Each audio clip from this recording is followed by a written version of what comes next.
You've been in the job for obviously you've done this for a long time, and the question we asked was, what would a new person do in their first 90 days?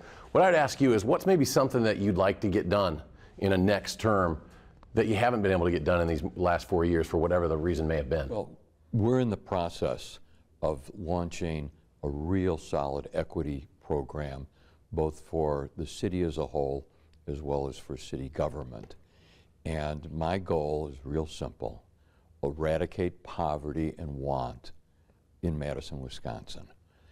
I want a chance to continue doing that over the next 4 years and become a model for the nation in terms of eliminating disparity, challenges of inequity, and having, almost like Garrison Keillor speaks of, a city where everyone is above average. Yeah, everybody has said the first thing they want to do is wipe out homelessness. You know, everybody does. You know, nobody wants homelessness, but it's difficult. I mean, you got a lot of challenges. It's a challenge, particularly because there's a significant part of the homeless community that doesn't want housing. You've got to remember, as we discuss this, there's first the challenge of resources. Where do we get the resources to build the housing and then to operate it, especially because we're a community with a disproportionate number of homeless people, which is in effect the reward we get for being a compassionate, caring city. But the other part of it is that there's some folks that don't want housing. There's plenty of people who tragically are sleeping outdoors these days that could be indoors, but for one reason or another, it's a challenge. What was maybe a frustration you had? I sensed, looking at you talk about that budget process late last year, I mean, do you sense that maybe the younger generation on that council doesn't look enough ahead? Because that's something you brought up, that you're frustrated that they weren't really seeing where we were going to be in 4 or 5 years down the road. In addressing these issues, you have to think in terms of decades.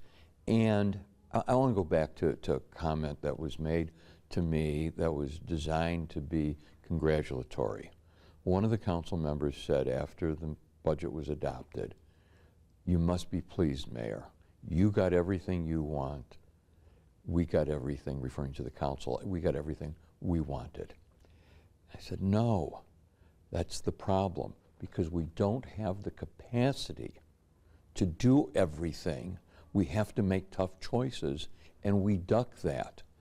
You know, when we go back to some of the earlier battles of this administration, like the $17 million on the funding for the Edgewater, by not doing that, we were able to gain the capacity to do a different $17 million of borrowing, which in my estimation was more oriented towards equity and building a fair community.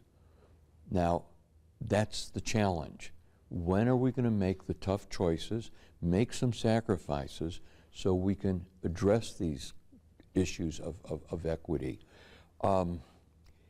Every day that goes by where there's a kid in the classroom who's hungry, and because of that not eating, that's a lost day in that child's life that can't be recovered, and it compounds itself.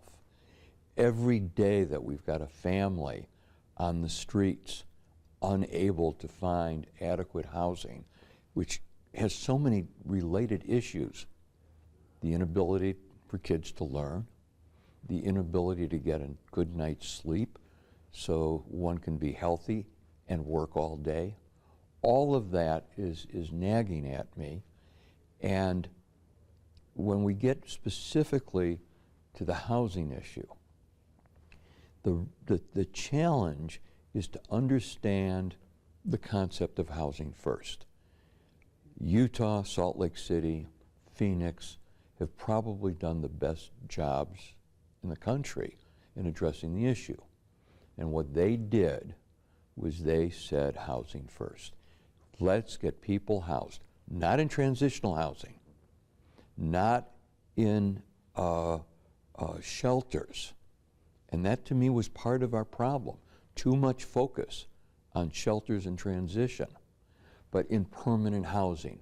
Then you can start addressing all the other challenges: substance abuse, mental illness, lack of education or job qualifications, hunger, all of that. But you can't start with those unless people have permanent shelter. Now, we're building in the capacity to do that. We've got a commitment for the next 5 years to spend close to $25 million to create 1,000 units of housing.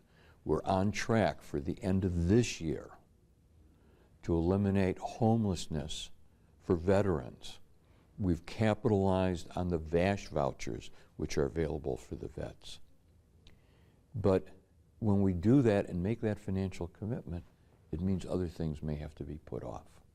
Yeah, one thing I know, two of your opponents in the primary that have been alders or are alders, one of them says she's proud of Edgewater. Would you look back at that and say that's a success? And then your other competitor, who is a current alder, is talking about not building opulent hotels. And for the record, obviously you have made a lot of concessions on what everybody wants it to be a grand hotel with all this stuff. But I'll let you touch on it one at a time. Let's take them one at a time.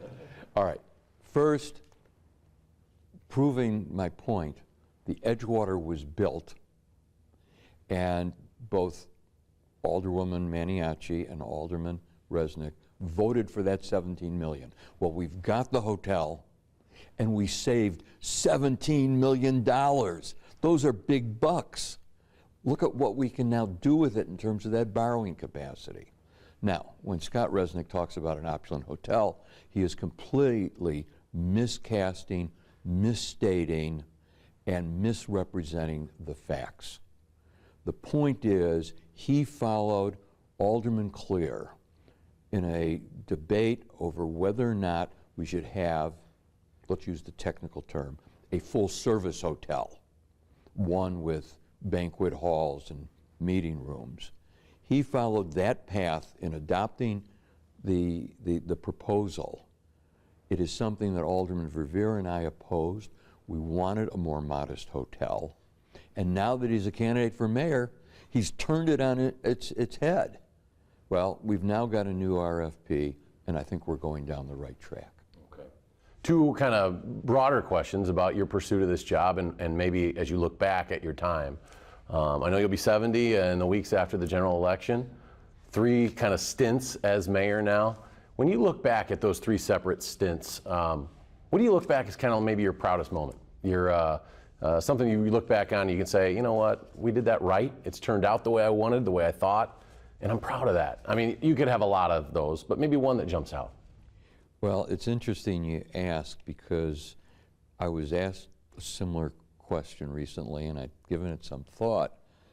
From the 1970s, it's the State Street Mall, the Capitol Concourse, the Civic Center. It's that downtown construction. From the 1990s, it's Monona Terrace. Those are both physical buildings, roads, malls, whatever. For this term as mayor, it's going to be the elimination of poverty. And that's what's driving you to do this again? That's what's driving me. Look, this is a real interesting discussion, because if we go back to 2011, I was the only candidate talking about poverty and equity. I said that is why I'm running. And my critics said I didn't know what I was talking about, that there were no troubled neighborhoods in Madison.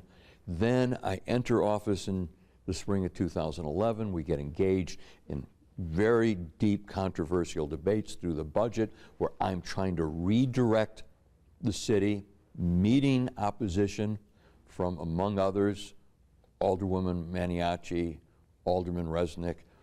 We get the confrontation with the city council, and now, a year ago, we get the report on the race to equity. Suddenly, they've discovered that this is an issue. And I want people to remember, it's based on 2011 data. It's based on what was happening in the decade before I came back into office. If you go back to the 1970s through 2000, in terms of economic equity, in terms of what was going on in our schools, we were closing those gaps. There's no question about it. The data shows that. The city hit a really bad point around 2007, 2008 with the recession. And all that work became undone. And of course, continued on through 2010. Lastly, we're in a real kind of interesting spot right here with what the governor's proposed for the university. How does Madison kind of fight through this? This is a, in many ways, might many consider this maybe a threat to Madison's, well-being. What the governor's proposing is a threat to UW-Madison. It's a threat to the whole system. It is a threat to the business community in the state. It's a threat to the entire state of Wisconsin. Basically, we are following the lead of the chancellor. We think that Chancellor Blank has adopted a very sound strategy, which is to engage everyone in the state who's attended the UW, who's got a kid at the UW, who understands the importance of knowledge and seeking the truth.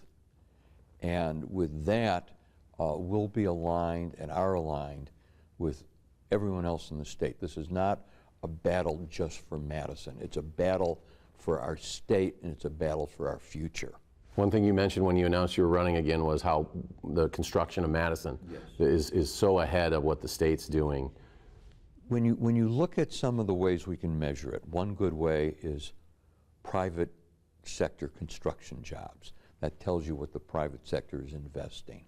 When you look at it in terms of tax revenues for the state, income and sales tax, Madison and Dane County, our region, is basically providing 1/3 of the state's growth in the economy since 2011.